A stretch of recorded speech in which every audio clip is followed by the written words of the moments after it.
Another day, another ganap, buhay OFW dito sa Taiwan. Ni hao, this is Mr. and Mrs. Sparkle back again to our mini vlog.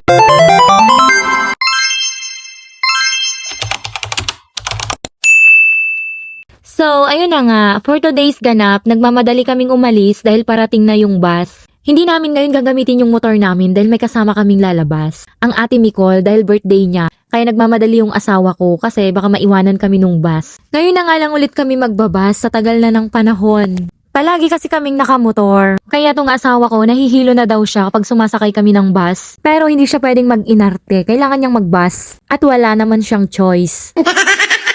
Pagdating namin ng city, nilakad na lang namin yung cafe na pupuntahan namin dahil kapag magta-taxi pa kami, Diyos ko, ay paikot-ikot lang kami ng taxi tas magbabayad pa kami ng sobrang mahal. Gumamit na lang kami ng Google Map para mahanap namin yung cafe. At wala pa namang 3 minutes, narating na namin yung cafe. Ang pangalan ng cafe ay Success. Pagpasok namin sa loob, nagpangkita kami ng kabaranggayan ko, kapitbahay namin to sa barangay namin, magkalapit na magkalapit. Timing na timing yung araw, so nagkamustahan lang kami at may mga kasama rin siya, kaya hindi naman na kami nakapag-usap ng matagalan. Pagpasok na pagpasok mo ng cafe, sasalubong agad sa'yo tong capybara. Kamag-anakan to ng guinea pig. Uncle niya to. Mas malaki to kaya uncle niya.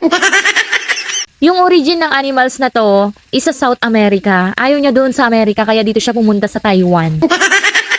Ang bait-bait niya, tahimik lang siya, kinakausap siya ng asawa ko at hinihimas-himas siya ni ate, pero ako hindi ko siya hinawakan. Medyo natakot kasi ako, kaya kumuha na lang ako ng menu at nag-order na lang ako ng food namin. So kakaunti lang yung choices of food nila dito. More on pang merienda yung food nila dito. So sa menu nila, nakasama na din doon yung rules nila para sa mga pet nila na pwede mong pakainin pero hindi mo siya pwedeng buhatin. Nauna akong nakapili ng food ko kaya naantay ko tong asawa ko at si ate na matapos bago kami pumunta sa first floor para i-order na yung mga food namin. Habang nag-o-order tong asawa ko sa cashier, lumapit naman yung pusa sa amin na tumaligid-aligid siya sa amin ni ate. After namin makapag-order, umakyat ulit kami ng second floor at doon yung table namin. So, habang hinihintay namin yung food namin, itutur ko muna kayo dito sa second floor ng cafe. Hindi lang capybara ang meron dito, marami ding mga pusa, kaya kung cat lover ka, perfect na perfect tong cafe na to. Bago ka makapasok sa loob, papuntang third floor, kailangan mo munang magtanggal ng sapatos at magpapalit ka ng tsinelas nila. And again, itutur ko ulit kayo dito sa second floor. So, ito yung place ng mga pusa. Pero wala naman akong nakikitang ni isang pusa dito. At in fairness, ang linis ng room nila, walang amoy at wala rin akong nakikitang lumilipad-lipad na balahibo ng pusa. Kasi kung meron man, baka bahing na ako ng bahing, baka hindi na ako nakatagal dito sa room na to. Malawak rin yung room, kasya dito kahit ilang group of friends. Bago nga kami pumunta rito, nagpa-reserve pa yung asawa ko ng table namin. Kasi akala namin maliit lang yung space nila. Baka pagdating namin dito, wala kaming maupuan, kaya nagpa-reserve siya.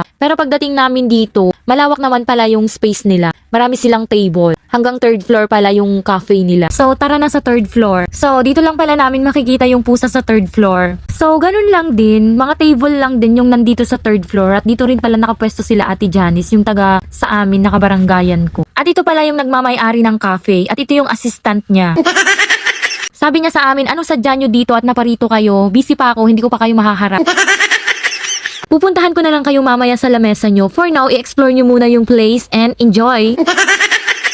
Maluwang din dito sa third floor, ilang lamesa din yung nandito. Kaya hindi kayo magsisiksikan. And explore lang namin ni ate yung third floor and nag-take picture-picture lang din naman kami dyan and then bumaba na kami. Dahil dumating na yung ibang order namin na tinouble check ng asawa ko dahil parang iba yung na-deliver sa aming order. Para sa kabilang table pala yung naibigay sa amin. Buti na lang at dinouble check ng asawa ko kasi sabi niya parang iba. At hindi pa nga kami magkaintindihan ng waitress. Kaya sabi ko sa kanya yung coffee sa akin tapos sa asawa ko naman is yung mango. Pero ang naibigay niya sa amin is strawberry. Nauna ngang na-serve yung order ko at saka order ng asawa ko. So hinihintay na lang namin yung order ni ate bago kami kumain. Habang hinihintay yung order ni ate, nagkukwentuhan muna kami. Dahil medyo matagal din yung serving nila. Iilan lang kasi yung staff nila. So nakadami na naman kami ng kwento ni ate bago dumating yung order niya. Hindi kami magkasama ng asawa ko sa table dahil maliit lang yung table namin. So doon siya sa kabilang table mag-isa niya. Hindi rin siya hagip ng camera kasi maliit lang yung space namin. Kaya kami lang ni Ate Mix yung makikita nyo dyan sa camera. Pero kasama pa rin naman siya sa chismisan namin.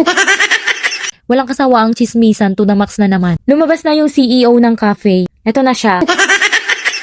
Pagkatapos namin kumain, nagpaalam na kami sa kanya. Sabi namin nag-back out na kami sa proposal dahil hindi mo naman kami hinarap. Kanina pa kami naghihintay.